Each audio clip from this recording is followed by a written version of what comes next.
Dark openings may very well be one of the generally captivating and baffling peculiarities in the universe. They are enormous monsters regarding power, yet at a similar time essentially imperceptible to us.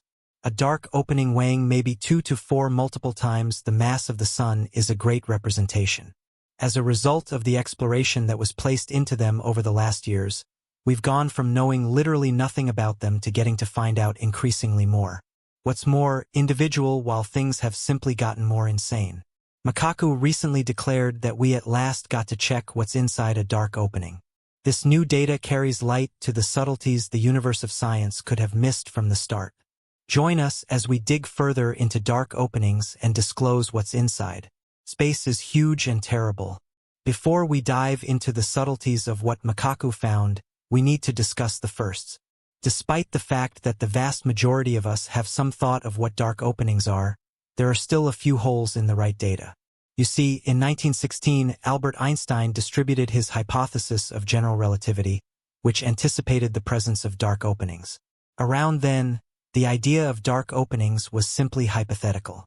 It required an additional 50 years for the logical community to track down proof that dark openings really exist. This occurred in the 1960s when they were contemplating the Cygnus heavenly body and saw a strangely dazzling blue star producing X-rays. This star was definitely not a stale item but was circling around a Goliath dark something. Upon additional examination, it was observed that the X-rays weren't simply moving around all alone but were being sucked into the dark thing they were circling. Accordingly, the name dark opening. This revelation was critical in light of the fact that it gave confirmation that dark openings as a matter of fact exist, and that they were not simply a fantasy of Albert Einstein's wild creative mind. While that was extraordinary, it too intended that there was this stunning substance in space that we critically had to be aware more about. Analysts overall around the world got to work.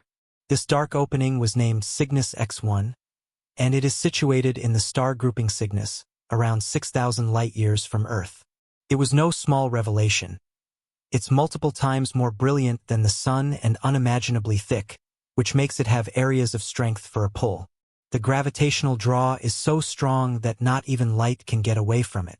This is the reason it is known as a dark opening. The idea of a dark opening is both entrancing and terrifying.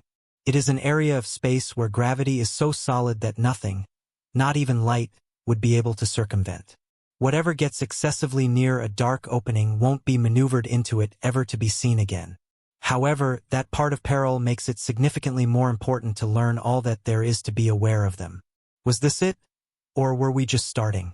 The response turned out to be the last option. After the revelation of Cygnus X1, researchers began to look for other dark openings. They found that there might be near more than 100 million dark openings in the smoothway alone, but since they are so staggeringly difficult to recognize, we still try not to have a definite number.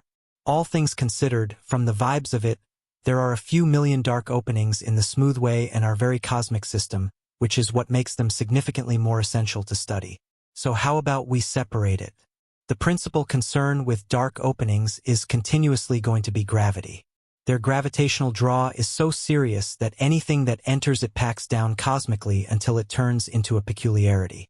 In easier terms, dark openings resemble inestimable vacuum cleaners that suck everything in.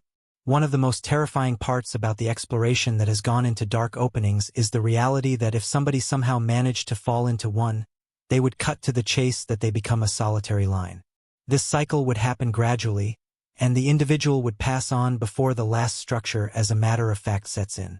So we should simply say that nobody ought to step into one. Except for they're everywhere, so might we at any point truly be in peril? Regardless of the way that the nearest dark opening to Earth is 500 to 1,000 light-years away, it's actually close enough to raise questions and worries. In 2021, researchers had the option to deliver the first clear photo of a dark opening, explicitly the M87 dark opening. This dark opening was shot a few evenings in succession, and with each photo, the specialists accumulated to an ever-increasing extent of proof about it. They needed to join the individual photographs together to make something that filled every one of the holes. This way, they had the option to sort out that there are 3 layers to a dark opening. It's not only one single expanding opening of nothingness, as many individuals accept. Things are significantly more confounded than that.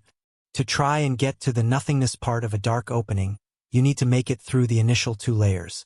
The first layer is known as the occasion skyline, which is the final turning point. Once you pass the occasion skyline, there's no turning back, and you will be sucked into the dark opening. It just deteriorates from that point on out. The subsequent layer is the photon circle, which is the local where light circles the dark opening. Any light that enters this local will be caught and cannot get away from the dark opening's gravitational force. At long last, we come to the third layer, which is the peculiarity.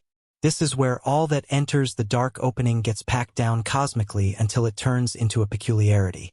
The peculiarity is a point in spacetime where the laws of physical science, as we probably are aware them, separate, and we just can't anticipate what occurs next. At the peculiarity, the thickness is boundless, and the laws of physical science, as we probably are aware them, quit existing. Now, what makes all of this vastly more terrible is the way that each and every dark opening you study will be altogether not the same as the last.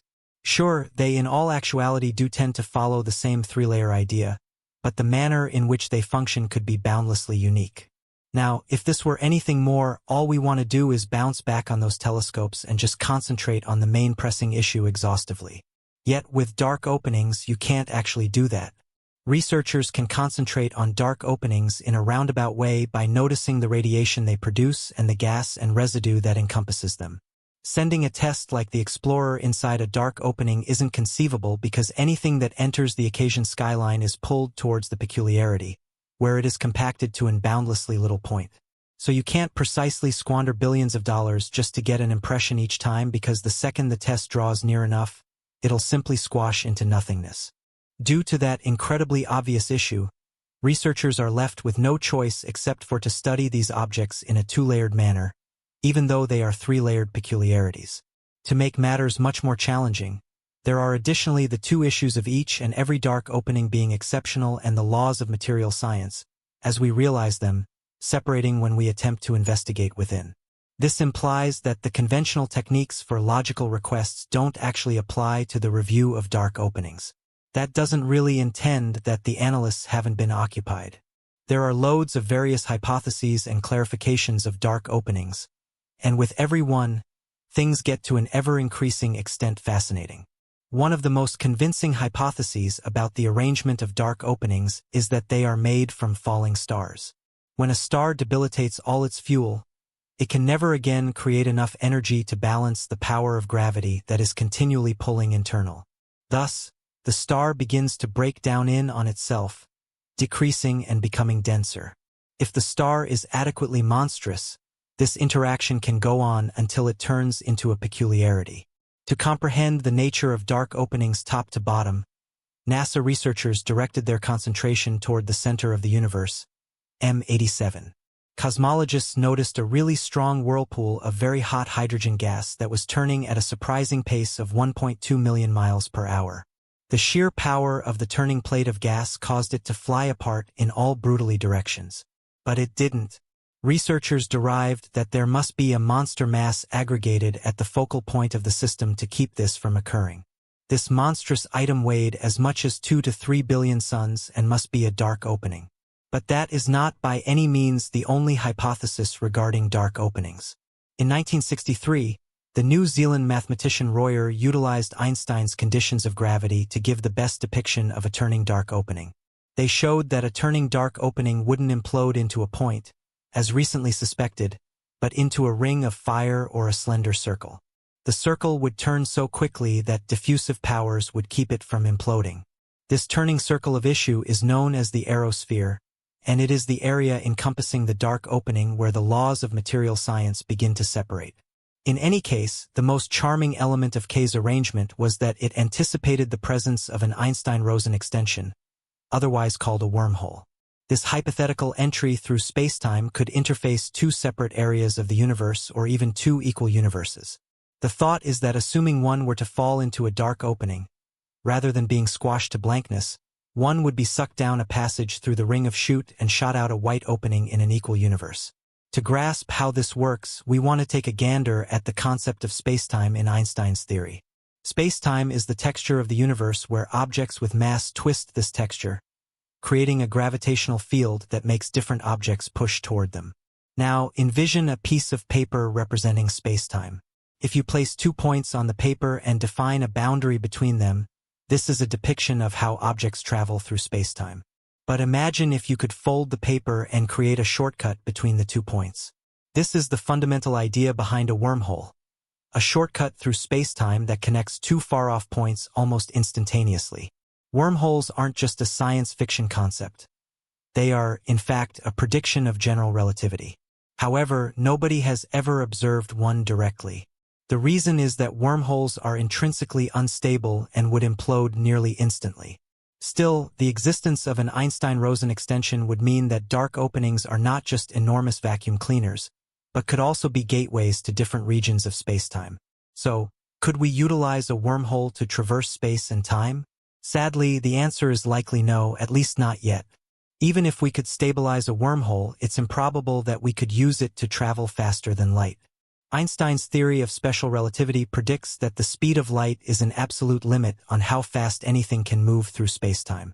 Yet despite this limitation, the concept of wormholes and dark openings as pathways to other portions of the universe, or even to different times, has been a subject of interest and theory among physicists for a long time. The possibility that there may be shortcuts through the texture of spacetime, allowing travel over significant distances or even into the past, could indeed be revolutionary if we could accomplish it. One of the most captivating ideas in this area of study is the Kerr wormhole, named after the mathematician Roy Kerr, who first described it using Einstein's equations of gravity. This kind of wormhole is essentially a theoretical passage through spacetime that could connect 2 distant points, such as 2 different universes or even 2 different times within the same universe. The Kerr wormhole is often envisioned as a ring-shaped doorway. Just as Alice in Wonderland passed through the looking glass to an existence where creatures talked in questions and logic didn't always apply, traversing the Kerr wormhole could potentially transport a traveler to another universe or a different time where the laws of physics may be very different from those we are familiar with. While the potential of wormholes for interstellar travel or time travel is absolutely exciting, it is also a subject of debate among physicists. Some have pointed out that wormholes, especially those of the hybrid kind, may be unstable or difficult to navigate due to the intense radiation and subatomic forces surrounding their entrances. Critics argue that Einstein's equations of gravity, which are used to describe wormholes and dark openings, only apply to gravity and not the quantum forces that govern radiation and subatomic particles. To genuinely comprehend the nature of these peculiarities, another theory is required to unify the laws of gravity with a quantum theory of radiation throughout the universe. This is known as a theory of everything, a single theory that can integrate both Einstein's theory of gravity and quantum theory. Physicist Edward Witten has been working on a theory of everything for a long time. However, there are many different versions of what this could be. The one that has shown promise is string theory. String theory combines gravity with a theory of radiation, suggesting that subatomic particles are actually tiny, vibrating strings. The universe, then, is like an orchestra of these strings. Just as different musical notes correspond to different vibrations of a violin string, different particles in nature correspond to different vibrations of a superstring. One of the fascinating aspects of string theory is that as a string moves through time, it distorts the fabric of space around it, creating dark openings, wormholes, and other intriguing solutions to Einstein's equations. This implies that string theory not only unites Einstein's theory of gravity with quantum theory, but also explains a vast number of the strange phenomena we observe in the universe. However, there's something about this theory that complicates its seemingly straightforward premise. String theory requires 10 dimensions of spacetime in which the strings can vibrate. This is quite different from the 3 dimensions of space and 1 dimension of time that we experience in our daily lives. It's hard to imagine what these additional dimensions may be like, but physicists have developed some models that can help us understand. Consider a 2-dimensional lake inhabited by fish that are only aware of the dimensions of length and width. To these fish, there is no such thing as depth, and they can't even conceive what it would be like to live in a 3-dimensional world. In a similar way, we may not be able to fully grasp or experience these extra dimensions of spacetime proposed by string theory. Each new layer of understanding brings us closer to unraveling the mysteries of dark openings and the fabric of the universe. The journey of exploration continues, revealing the captivating complexities that govern our cosmos.